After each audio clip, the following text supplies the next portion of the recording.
आदिवासी जनजाति महासंघ को राष्ट्रीय भेला का सभानायक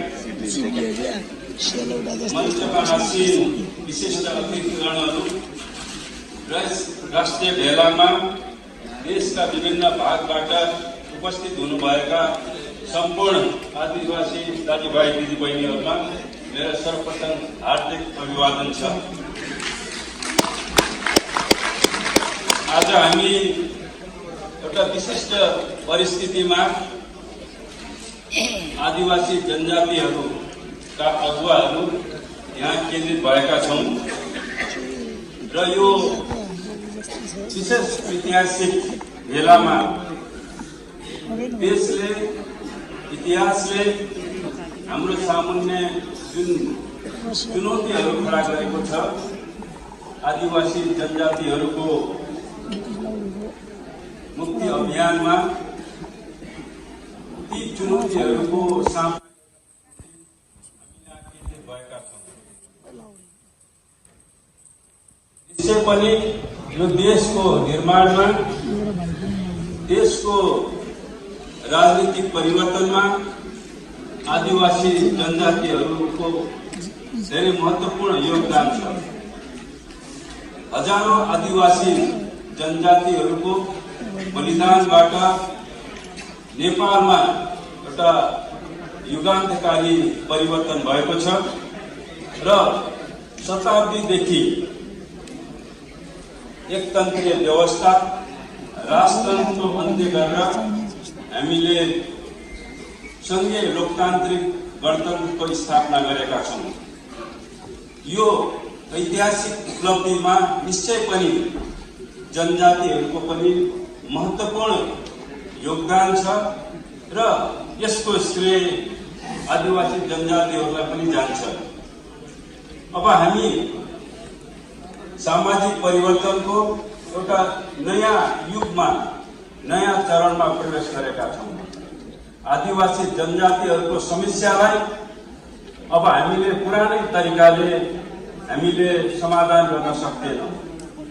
जुन समस्या आदिवासी जनजातिहरूको थियो विगतमा राजनीतिक समस्या त्यसलाई हामीले आधारभूत रूपमा समाधान गरेका छौँ। राज्य सत्तामा राज्यका विभिन्न निकायहरूमा अब आदिवासी जनजातिहरूको पनि पहुँच भएको छ।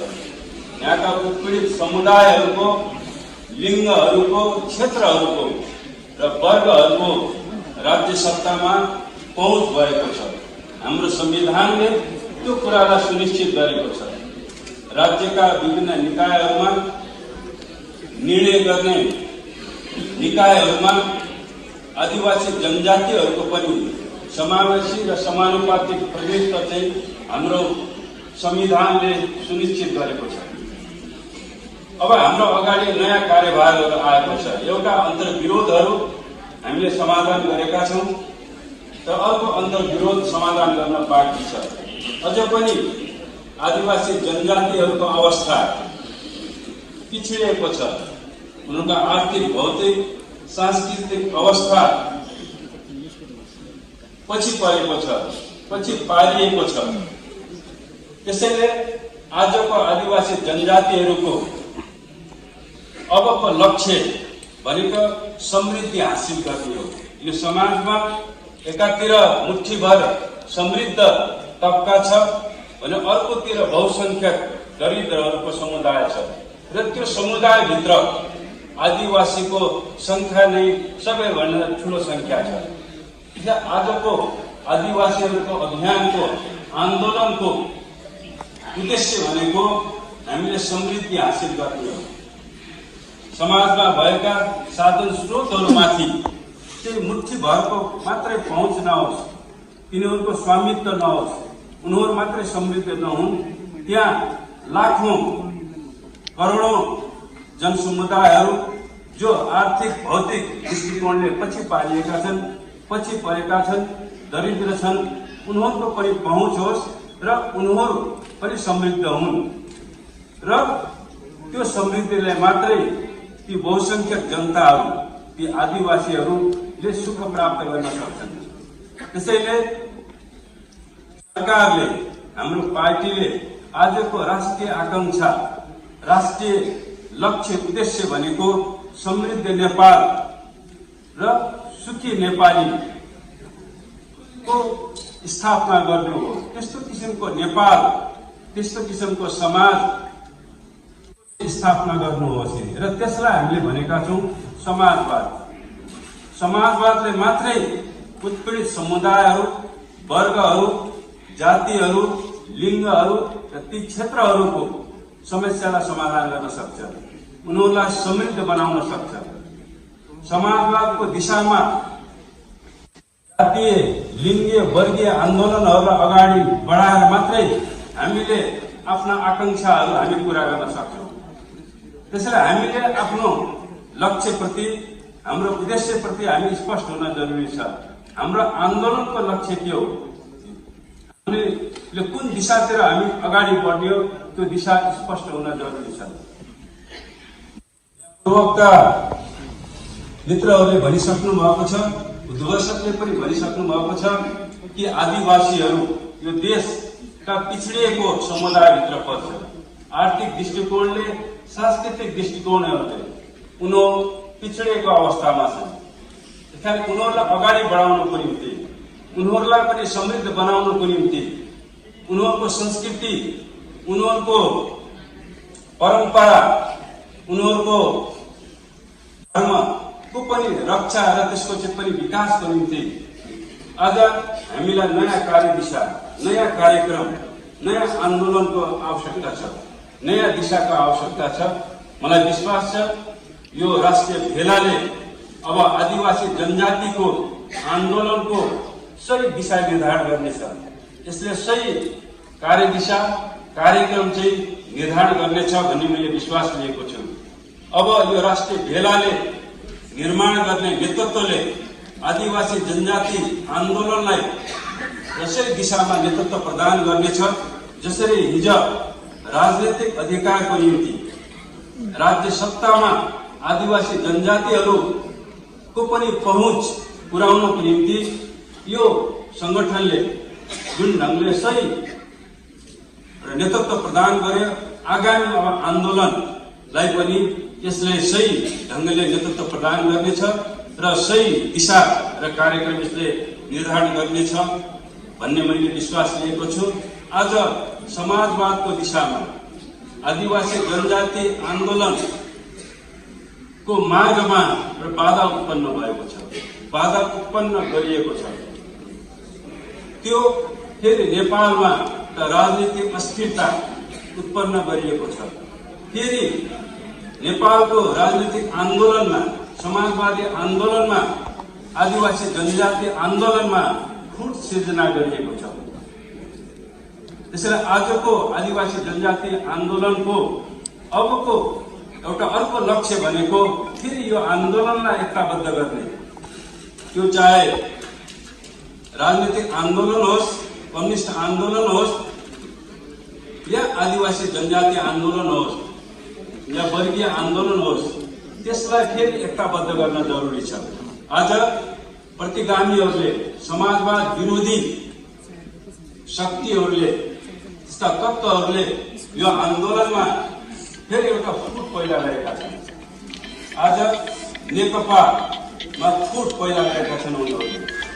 नेकपा भित्रको फुटवादी तत्त्वहरूले नेकपा भित्र नै फुट पार्न उनीहरू सफल भएका छन् र एउटा गुट नेकपाबाट अलग भएको छ, अलग गरिएको छ। त्यसैले समाजवादी आन्दोलनलाई बाधा पुर्याउन, त्यसलाई असफल पार्नको निम्ति आन्दोलनको नेतृत्वमा फुट पार्न जरुरी हुन्छ। त्यसैले प्रतिगामी शक्तिहरूले, पुनरुत्थानवादीहरूले यो आन्दोलनमा फुट पार्न चाहिँ उनीहरूले पारेका छन्। त्यसैले आज हामीले फेरि यो आन्दोलनलाई कसरी एकताबद्ध गर्ने भन्ने एउटा नयाँ कार्यभार हाम्रो अगाडि पैदा भएको छ। यहाँ यो नारामा पनि यहाँ जुन फुट र गुटको कुराहरू लेखिएको छ, अबको आदिवासी आन्दोलन जो विभाजित भएको छ, पक्कै पनि यो आन्दोलनको मूल हिस्सा संस्थापन पक्षकै मा उभिएको छ, तर एउटा हिस्सा चाहिँ अलग भएको छ, अलग गरिएको छ। हामीले फेरि यो आन्दोलनलाई कसरी एकताबद्ध गर्ने, यो राष्ट्रिय भेलाको एउटा कार्यभार अब हामीले निश्चित गर्दाखेरि यो गर्नुपर्ने देखिन्छ। त्यस्तै उनीहरूले आन्दोलनमा फुट पारेका छन्, उनीहरूले एउटा राजनीतिक अस्थिरता पैदा गरेका छन्। संसद विघटन गरिएको छ र नेकपाले नेतृत्व गरेको सरकारको नेतृत्वलाई त्यहाँ अध्यस्त गर्ने षड्यन्त्र गरिएर फेरि यो आन्दोलन राजनीतिक आन्दोलनमा एउटा अस्थिरता पैदा गरिएको छ। त्यसैले आजको अर्को हाम्रो कार्यभार फेरि देशमा राजनीतिक स्थायित्व कसरी स्थापित गर्ने र समाजवादको यात्रालाई, विकासको चाहिँ यात्रालाई, अभियानलाई कसरी सुनिश्चित गर्ने, यो कुरा अर्को चाहिँ हाम्रो कार्यभार हो। यो राष्ट्रिय भेलाले देशमा उत्पन्न चाहिँ राजनीतिक अस्थिरतालाई फेरि स्थायित्वमा परिणत गर्नको निम्ति एउटा महत्त्वपूर्ण निर्णय गर्नेछ र जनजाति आन्दोलनले यस दिशामा पनि एउटा महत्त्वपूर्ण योगदान गर्नेछ भन्ने मैले विश्वास लिएको छु। आज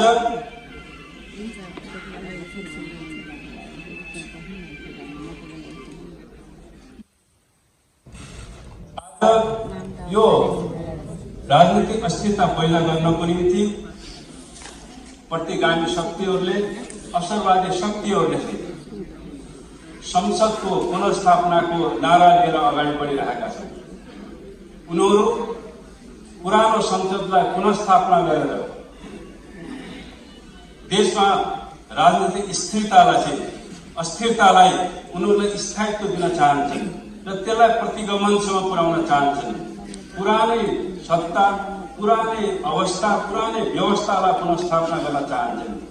यो दिशामा चाहिँ अहिले उनीहरूले राजनीतिक अस्थिरतालाई चाहिँ अगाडि बढाइरहेका हामीले देखिरहेका छौँ र हामीले यो अस्थिरताको अन्त्यको निम्ति हाम्रो पार्टीले, हाम्रो सरकारले नयाँ संसदको स्थापना, नयाँ संसद गठन गरेर जनताको बीचमा गएर ताजा जनादेश लिएर मात्रै हामी फेरि राजनीतिक स्थायित्व चाहिँ हामी कायम गर्न सकिन्छ र समाजवादको यात्रालाई अगाडि बढाउन सकिन्छ। किनभने समृद्धि, विकास, स्थायित्व बिना, शान्ति बिना त्यो सम्भव छैन। हामीले देखेका छौँ जुन मुलुकहरूले समृद्धि हासिल गरे, जुन मुलुकहरूले विकासको शिखर छोए, पहिला उनले त्यहाँ राजनीतिक स्थिरता, स्थायित्व उनीहरूले त्यहाँ स्थापना गर्न सफल भए। त्यसको आधारमा नै उनीहरूले विकास र प्रगति हासिल गर्न सके। जुन देशका आदिवासीहरूले आफ्नो देशमा राजनीतिक स्थायित्व पैदा गर्नमा, स्थापना गर्नमा सफल भए, त्यो देशका आदिवासीहरूले विकास गरेका छन्, ती देशका जनताहरूले प्रगति गरेका छन्। हामीले देख्छौँ यही एसियामा, हाम्रा छिमेकहरूमा पनि हामीले देख्छौँ उनीहरूले जुन आर्थिक क्षेत्रमा जो द्रुत गतिमा प्रगति गरिरहेका छन्, समृद्धिको नयाँ नयाँ शिखरहरू छोइरहेका छन्। कसरी त्यहाँ त्यो सम्भव भइरहेको छ, त्यसको पछाडिको कारण खोज्दा जाँदाखेरि हामी देख्छौँ कि उनीहरूले आफ्नो देशमा राजनैतिक स्थायित्व कायम गर्न सके, त्यहाँ शान्ति कायम गर्न सके, त्यहाँ एउटा राष्ट्रिय एकता उनीहरूले कायम गर्न सके। त्यो आधारमा नै उनीहरूले समृद्धि र विकासका नयाँ शिखरहरू छुन सफल भएका छन्। त्यसैले आज हाम्रो मार्गमा नेपालमा हामीले जनवादी क्रान्ति सम्पन्न गरिसकेपछि समाजवादको दिशामा जो अगाडि बढिरहेका थियौँ, त्यसको मार्गमा फेरि बाधा पैदा भएको छ, त्यो राजनीतिक अस्थिरता पैदा भएको छ। त्यहाँ यो अस्थिरता अन्त्य गर्नको निम्ति सरकारले अब जनताको बीचमा जाने र ताजा जनादेश लिने र फेरि नेकपाको नेतृत्वमा 2/3 सरकार गठन गर्ने र त्यो सरकारले मात्रै, नेकपाको नेतृत्वले मात्रै यो देशलाई प्रगति र समृद्धिको नयाँ उचाइमा लैजान सक्छ। त्यसलाई आदरणीय जनसमुदायहरू, मित्रहरू, आज आदिवासी जनजातिहरूको अगाडि पनि एउटा चुनौती खडा भएको छ। देशमा राजनीतिक स्थायित्व कसरी कायम गर्ने, यो एउटा प्रश्न, यो चुनौती हाम्रो अगाडि खडा भएको छ र हामीले यो चुनौतीलाई जनताको बीचमा लाखौं करोडौं जनताहरूलाई परिचालन गरेर मात्रै हामीले राजनीतिक स्थायित्व प्राप्त गर्न सकिन्छ र आन्दोलनमा जो फुट पैदा भएको छ र आन्दोलनमा जो अवसरवाद देखा परेको छ त्यसको पनि शुद्धिकरण, आन्दोलनलाई फेरि एकताबद्ध गर्न जनताको बीचमा गएर मात्रै हामीले पुनः आदिवासी जनजाति आन्दोलन होस् वा अरू आन्दोलन होस् त्यसलाई पुनः फेरि एकताबद्ध गर्न सक्छौं र अवसरवादीहरूलाई हामीले किनारा लगाउन सकिन्छ। त्यसैले म यो ऐतिहासिक घडीमा सम्पूर्ण आदिवासी कार्यकर्ताहरूलाई, अगुवा कार्यकर्ताहरूलाई, नेताहरूलाई म अपील गर्न चाहन्छु, फेरि यो देशमा समाजवादी आन्दोलनलाई, किन अबको आदिवासी जनजाति आन्दोलन भनेको त समाजवादी आन्दोलन हो। हिजोको चरित्रको एउटा जनवादी, जन अधिकार, आदिवासीहरूपछि राजनीतिक अधिकार स्थापित गर्नको निम्ति हामीले गरेका थियौं। अब हामीले हाम्रो आन्दोलन चाहिँ जनवादी होइन, अब समाजवादी आन्दोलन हो र समाजवादी आन्दोलनलाई अगाडि बढाउनको निम्ति देशबाट हामीले अवसरवादलाई, संगठनबाट अवसरवादलाई हामीले सफाई गर्न जरुरी छ। संगठनको, पार्टीको एउटा शुद्धिकरण गर्न आवश्यकता छ। त्यसैले यो जनताको बीचमा गएर नै हामीले पार्टीको, हाम्रो संगठनको शुद्धिकरण गर्न सकिन्छ र अहिले जो देशव्यापी रूपमा जो अभियानहरू चलिरहेको छ यो एउटा शुद्धिकरण अभियान पनि हो।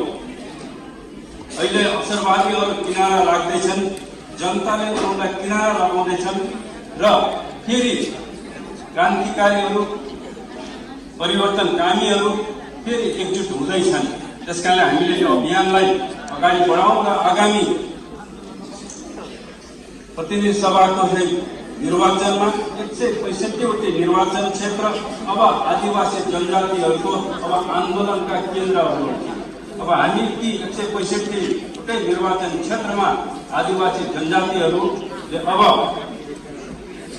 आगामी निर्वाचनमा अवसरवादीहरूलाई, प्रतिगामीहरूलाई चाहिँ परास्त गर्नको निम्ति चाहिँ अब एकजुट भएर अगाडि बढाउँ।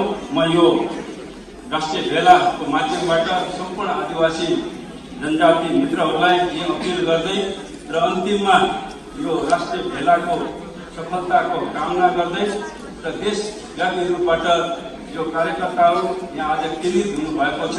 एउटा नयाँ संकल्प सहित, एउटा नयाँ एकता सहित, एउटा नयाँ आँट सहित अब हामी 165वटा निर्वाचन क्षेत्रमा चाहिँ हामी थालौँ र विजय बनाऊ। विजयले मात्र हामीले नेपालमा फेरि राजनीतिक स्थायित्व हामी पैदा गर्न सकिन्छ र त्यो विजयले मात्रै, त्यो स्थायित्वले मात्रै कुनै समाजवादको यात्रालाई हामी अगाडि बढाउन सकिन्छ। हाम्रो विजय असम्भावी छ। म यही शुभकामना सहित बिदा हुन्छु। धन्यवाद।